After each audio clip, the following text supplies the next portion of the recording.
Assalamualaikum warahmatullahi wabarakatuh. Perkenalkan, nama saya Hamdan Aruji, kelas reguler 20E, program studi akuntansi. Di sini saya ingin menjelaskan penggunaan neraca lajur atau kertas kerja. Pengertian neraca lajur yang sering kita dengar disebut dengan kertas kerja adalah sebuah laporan terdiri dari beberapa kolom yang berisi informasi data akuntansi yang akan digunakan dalam proses pembuatan laporan keuangan. Yang perlu kita persiapkan sebelum menyusun neraca lajur adalah catatan neraca saldo dan jurnal penyesuaian, sehingga dapat diperoleh laporan laba rugi dan neraca. Jadi, penting untuk kita ingat bahwa neraca lajur bukan merupakan laporan keuangan, namun neraca lajur adalah alat bantu untuk memudahkan penyesuaian laporan keuangan. Ada beberapa format neraca lajur, antara lain neraca lajur 8 kolom, 2 neraca lajur 10 kolom, 3 neraca lajur 12 kolom, 4 neraca lajur 14 kolom. Tahap pembuatan neraca lajur yaitu: pertama, membuat format dan kolom neraca lajur. Hal pertama yang harus kita lakukan adalah membuat format dan kolom yang dibutuhkan dalam neraca lajur. Yang kedua, memasukkan data dari neraca saldo dan jurnal penyesuaian. Hal yang selanjutnya harus dilakukan, yang kita harus dilakukan adalah mengisi kolom-kolom yang telah dibuat, mulai dari nama akun dan neraca saldo. Yang ketiga, menghitung saldo telah disesuaikan. Setelah dapat pada kolom neraca saldo dan penyesuaian terisi, selanjutnya kita perlu menghitung saldo pada akun yang mengalami penyesuaian. Yang keempat, mengisi dan menghitung kolom laporan keuangan laba rugi dan posisi keuangan atau neraca. Untuk mengisi kolom laba rugi dan posisi keuangan, data yang dimasukkan berasal dari kolom sebelumnya, yaitu neraca saldo setelah disesuaikan. Proses proses tutup buku. Jurnal penutup buku adalah jurnal yang dibuat dari akhir periode akuntansi untuk menutup akun nominal sementara. Akibat penutup ini, saldo akun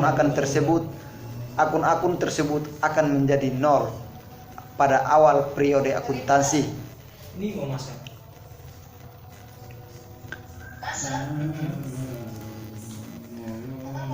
Jurnal penutup digunakan untuk menutup beberapa akun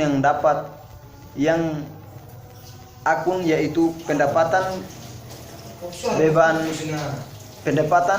beban, ikhtisar, laba rugi, dan prief.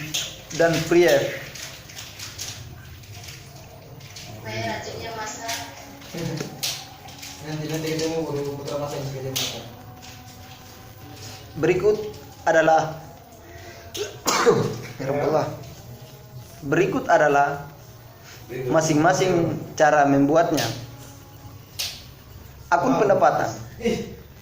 Menutup seluruh akun pendapatan dengan cara memindah rekening akun ke rekening ikhtisar laba atau rugi. Berikut adalah contoh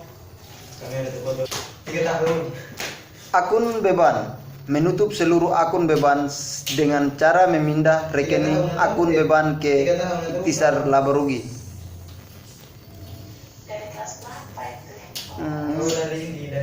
Rekening ikhtiar laba rugi debit Rp 5.000 rupiah, kredit Rp5.000, beban adalah Rp5.000.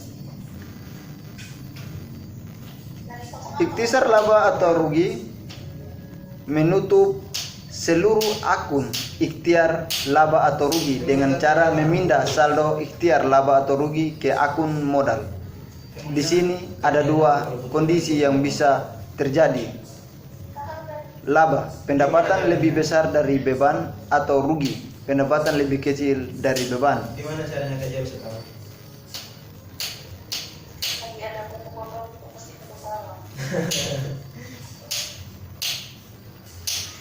Akun Prief. Menutup akun Prief menarikkan modal oleh pemilik. Biasanya hanya terjadi pada perusahaan berskala kecil. Caranya dengan memindah akun Prief ke akun modal.